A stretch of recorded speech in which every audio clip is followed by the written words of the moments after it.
उत्तर प्रदेश विधानसभा चुनाव 2022 से पहले एक बार फिर मुलायम सिंह यादव का घराना सुर्खियों में छाया हुआ है।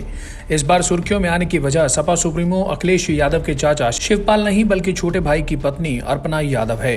अर्पणा यादव ने भारतीय जनता पार्टी की सदस्यता ग्रहण कर ली है। इस दौरान यूपी बीजेपी अध्यक्ष स्वतंत्र देव सिंह और डिप्टी सीएम केशव प्रसाद मौर्य मौजूद रहे। इस बीच बीजेपी की ओर से भी इशारा कर दिया गया है कि बीजेपी ने यादव कुनबे के भीतर अपनी जड़ें जमा ली हैं। लेकिन सवाल यह उठता है कि क्या अर्पणा यादव के करिश्मे से बीजेपी को फायदा होगा या फिर सपा को नुकसान होगा। इस बात का अंदाजा तो 10 मार्च को ही पता चलेगा। चर्चा है कि अर्पणा को लखनऊ कैंट से टिकट मिल सकता है, जहां रीता बहुगुणा जोशी अपने बेटे के लिए टिकट चाहती थी। दरअसल उत्तर प्रदेश की राजनीति को अगर सियासी चश्मे से देखा जाए तो अर्पणा का बीजेपी में शामिल होना चौंकाने वाला फैसला नहीं है। सब लोग जानते थे कि देर सबेर अर्पणा बीजेपी में शामिल हो सकती हैं। उन्होंने पिछले 5 साल में ही राज्य के सीएम योगी आदित्यनाथ से अपनी नजदीकियां बढ़ा ली थी। राम मंदिर में 11 लाख रुपए का दान देकर उन्होंने जता दिया था कि वो सपा के रास्ते पर नहीं चलने वाली। अगर इसमें परसेप्शन यानी धारणा की बात की जाए तो कहा जा रहा है कि भगवा दल को बढ़त मिल गई है। बीजेपी नेताओं का कहना है कि मुलायम सिंह की छोटी बहू हो या फिर स्वामी प्रसाद मौर्य की बेटी, दोनों ही बीजेपी में सुरक्षित महसूस करती हैं।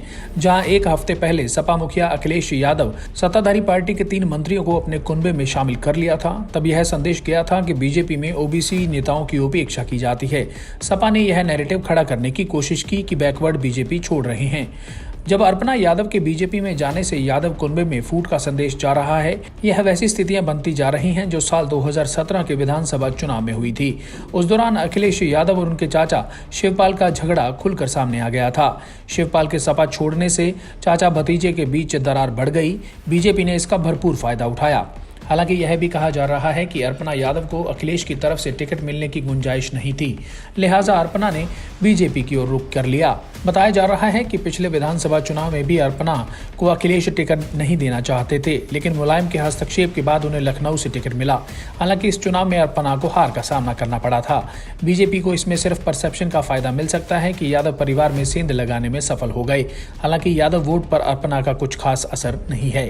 अर्पणा के बीजेपी में आने से पहले जोर शोर से चर्चा की जा रही थी कि अखिलेश के चाचा शिवपाल बीजेपी में शामिल हो सकते हैं। जब मीडिया में यह खबरें तैरने लगी तो शिवपाल को खुद सफाई देनी पड़ी और उन्होंने कहा कि मेरा बीजेपी में शामिल होने का दावा पूरी तरह निराधार है।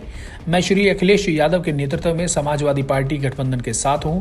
शिवपाल ने कहा कि प्रदेश की बीजेपी सरकार को उखाड़ फेंकेंगे और समाजवादी पार्टी की गठबंधन की सरकार बनाएंगे। वहीं अर्पणा के बीजेपी में शामिल होने पर अखिलेश ने उन्हें बधाई दी और कहा कि मुझे इस बात की खुशी है कि समाजवादी विचारधारा का विस्तार हो रहा है। मुझे उम्मीद है कि हमारी विचारधारा वहां पहुंचकर संविधान और लोकतंत्र को बचाने का काम करेगी। सपा प्रमुख अखिलेश यादव ने यह भी बताया कि नेताजी मुलायम सिंह यादव ने उन्हें बीजेपी में शामिल होने के फायदे और नुकसान को लेकर काफी समझाया, लेकिन बेकार रहा।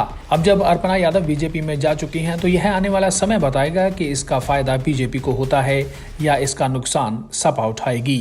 सर्वप्रथम यहाँ पे मैं आदरणीय प्रधानमंत्री श्री नरेंद्र मोदी जी का, आदरणीय मुख्यमंत्री उत्तर प्रदेश श्री योगी जी का बहुत बहुत धन्यवाद करती हूँ, और हम सबके प्रदेश अध्यक्ष जी स्वतंत्र देव जी, हमारे डिप्टी चीफ मिनिस्टर केशव राय मौर्य जी, श्री अनिल बलूनी जी, मैं बहुत बहुत धन्यवाद देती हूँ यहाँ पे मंचासीन सभी लोगों का कि आपने मुझे भारतीय जनता पार्टी का मेंबर बनने का एक सुअवसर दिया। मैं, जैसा कि सभी जानते ही हैं, मैं हमेशा से प्रभावित रहती थी आदरणीय प्रधानमंत्री जी से, और मेरे चिंतन में हमेशा राष्ट्र सबसे पहले है। मुझे लगता है कि राष्ट्र का धर्म मेरे लिए सबसे ज़्यादा ज़रूरी है, और मैं बस यही बोलना चाहती हूँ कि अब मैं राष्ट्र की आराधना करने निकली हूँ। इसलिए आप सभी लोगों का सहयोग भी बहुत अनिवार्य है, और मैं बहुत हमेशा से प्रभावित रहती हूँ जिस प्रकार की कार्यशैली है, चाहे वो स्वच्छ भारत मिशन हो, चाहे वो महिलाओं के लिए स्वावलंबी जीवन हो, चाहे वो रोज़गार हो। मैं हमेशा से भारतीय जनता पार्टी की स्कीम से हमेशा से बहुत प्रभावित रहती हूँ, और यही कहूँगी कि जो भी कर सकूँगी अपनी क्षमता से करूँगी।